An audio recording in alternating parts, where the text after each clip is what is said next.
Okay, this section I have to film with my phone, so bear with me.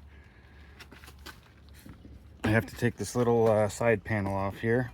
I am not very good with one hand. But you just get a little pry tool in here. It does not take much. It just pops off with some tabs. Nothing special there. Inside there is one Phillips head screw right here. That needs to come off. And I like to put my screws in the cup holder so I know where they are. And then once you've got that off, you just lightly start to pull. I'm trying to remember where I grabbed. Like that.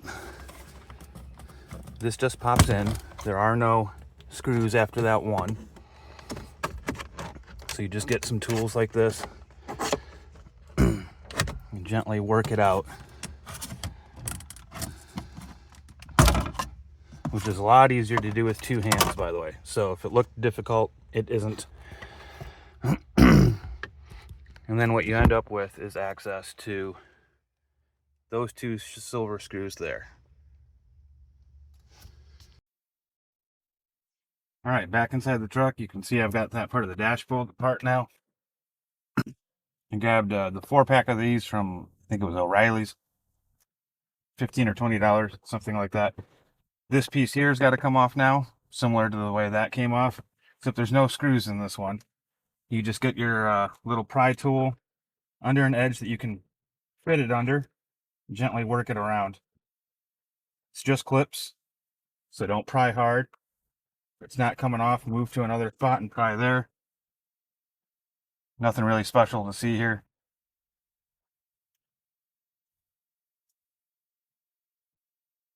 Once you've got that off, there are 4 screws that hold the radio on. You can see one here and one here. The same thing on the other side. They're either Phillips or 8mm. I prefer to just use power when I have power.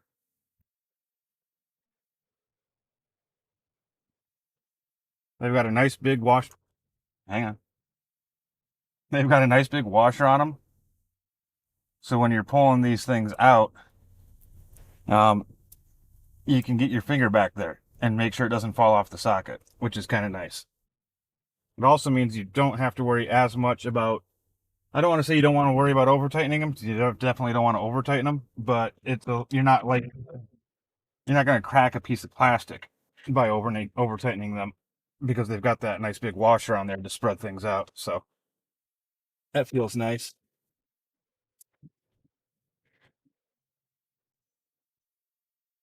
And I know you can't see these other two from this view, but I showed them to you earlier. You know they're there.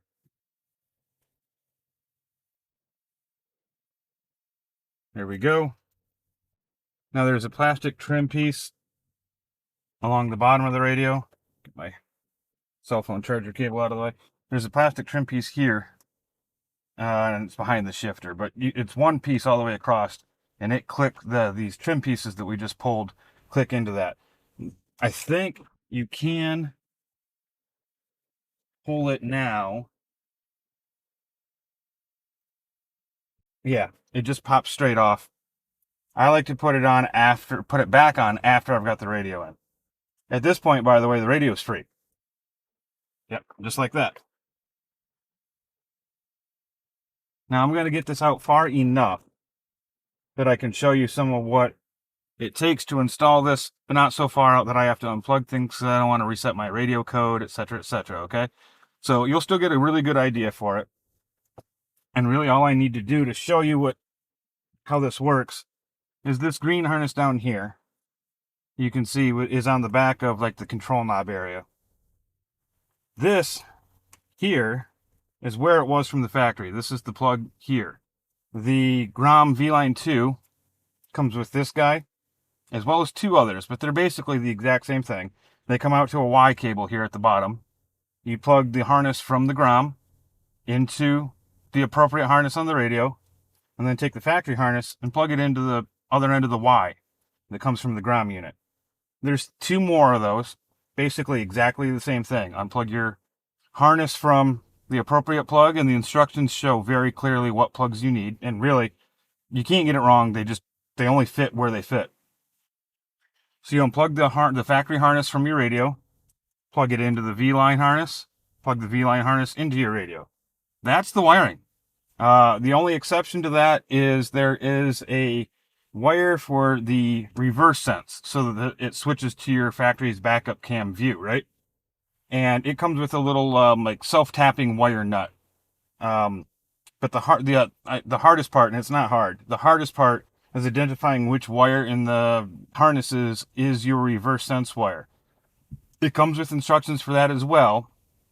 What I did was just for a reality check, as I had my 12 volt trouble test light. I just keyed on, not started the vehicle, kept my foot on the brake, put it in reverse. Went, okay, that one's got power. Slid it into either neutral or park. No power. I did that a couple of times to make sure I wasn't getting a fluke. Okay, there's my reverse wire. I put on the little wire nut self-typing wire nut that it comes with. Bada boom, all done. Now, as far as wiring goes, that is it.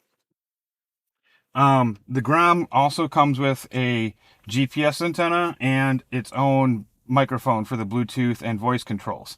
You can put those wherever you want.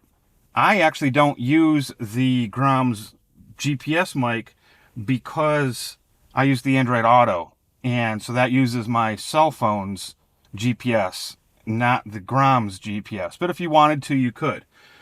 I put it behind the screen. Now, you do not, if you want to put that mic somewhere down here, if you want to put the GPS antenna somewhere behind your glove box, you don't need to touch the screen at all. The wiring is done. If you want to pull the screen out, I put the GPS antenna back here. There's room. The screen panel is just clicked in. So you just give it a little shove. Like so.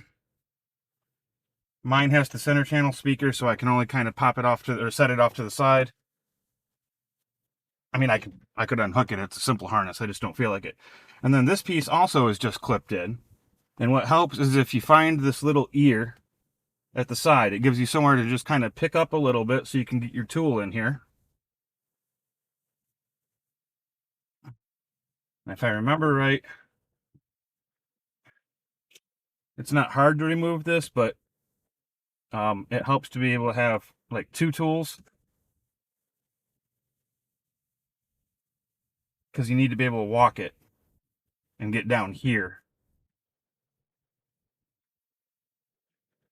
And you just kind of walk around and it'll pop off nice and clean. It is just clips. And what's holding it on right now is the wire harness for the hazards switch. So then you could put like I said, I put my Bluetooth microphone. It ends up sitting right up here. And then my GPS antenna is behind the screen. Pretty easy stuff. I just got sweat all over the inside of my new tinted window. Such is hazard of life when it's 100 degrees out. So anyway, that's what it takes to pull the radio out, install the wire the GROM, and mount the GPS antenna and microphone. Now, I've got with my phone, I'm going to shoot a couple extra angles because I can show you the cubby, the back side of the cubby that's, down here in the tunnel. There's that little sliding door. I can show you the back side of it and where I put a hole so that I could feed the wires down for the GROM unit into that cubby. I can't do it with this camera. I've done it with my cell phone. I'm going to patch it in here in a second.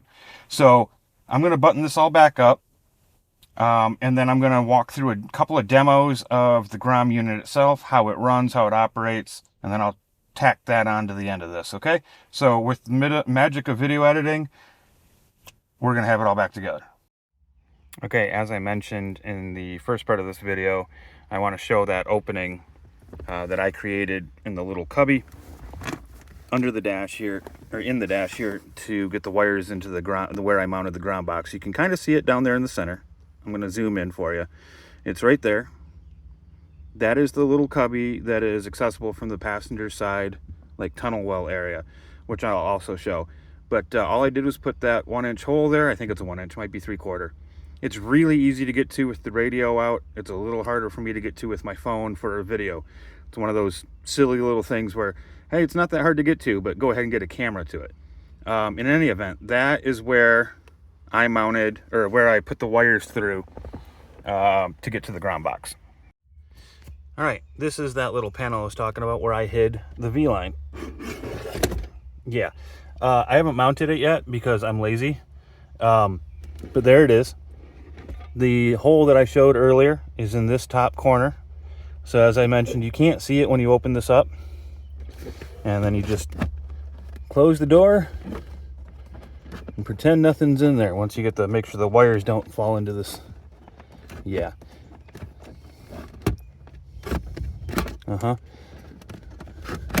There, just like that. Now nobody ever knows anything's there. Oh, look, magic. It's all back together. And because it's 100 and ridiculous out, I'm going to start the car up now. But I'll also be able to show you, because I've already got it all set up for me, my phone's going to launch right into Android Auto. So this is how it starts up after you've got everything configured. And I'll go through the configuration process in a moment. But once you're done with that, you get in, you turn your car on.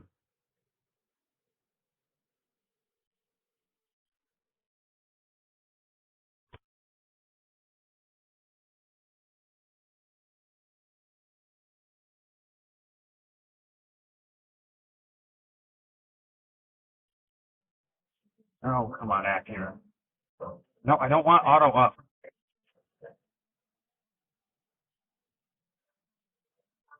There. Okay. I want to get a DMCA start. Okay, so there. It came right up to Android Auto. And as you can see, or you can't see, where did I put it? There we go. My phone is not wired to anything. And it's wireless Android Auto, wireless Apple CarPlay. So all you have to do is get in the car and it connects. I'm going to try and get us a better view on the camera. If you give me just a moment. Zoom this thing in. So you might be able to get a little better look at what's going on the screen, and I'm going to have to pan and tilt it up. Actually, you know what? I'm not going to go in too much further. I made this mistake on my first attempt, and I had regrets. I want to leave you right about here. I know that means you can't see the screen completely, but I want to show how the controls work. And if I zoom up too much higher, it's going to cut that out. So it is pretty much just an Android 12 tablet that you've hardwired in. Let me get this out of here. So right now, it's circled on or it's selected on the top there. I push this down.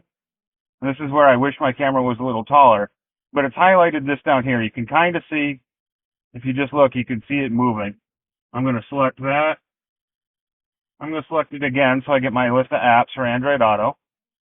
And I'm going to back out of Android Auto. And now we're into the GROM device. I'm going to send it home. This is the home screen for the GROM 12. And then you just scroll with the wheel. I'm going to bring up, it has multiple pages of apps. I went to the second page because that's where the settings are. I'm going to go into settings. And when you initially set this up, what you need to do, and you navigate like this, obviously like any other device that you're going to Bluetooth into, you come into maybe I have that wrong. Hang on. Do I or do I not? Might be in the wrong menu. No, I'm sorry. Connected devices. My bad. The old got to me, plus the heat. You come in here and you pair your phone. After that, if you have Android Auto or Apple CarPlay set up on your phone, find it here. Hang on, I'm going to go to page 1. It's easier to see it. There, Apple CarPlay and Android Auto are here on the main screen. I've got an Android phone, so I'm going to launch Android Auto. Sometimes, okay, it did launch. Sometimes Android Auto forgets to bring up my navigation. I've had this happen on multiple radios. It's not the GROM unit. So I just click to do the multi-view. The navigation pops up. I select the navigation as the main pane. There we go. Now, if I'm driving along and I want to change a song, I need to get down to this bottom bar. Again, I wish I could show it a little clearer. My camera angle just isn't quite perfect. The default is kind of to have the cursor, so to speak, up here. So you give this a click down. It moved it over here. I roll this twice. I use YouTube Music. There's my YouTube Music. I want to go up. It puts you over here. You roll over once to the left. Scroll down. I'm going to pick a track that I haven't heard in a little while, because why not, right? So I just scroll with this wheel.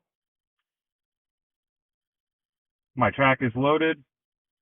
I'm going to push down. Roll over twice. I'm back to my GPS.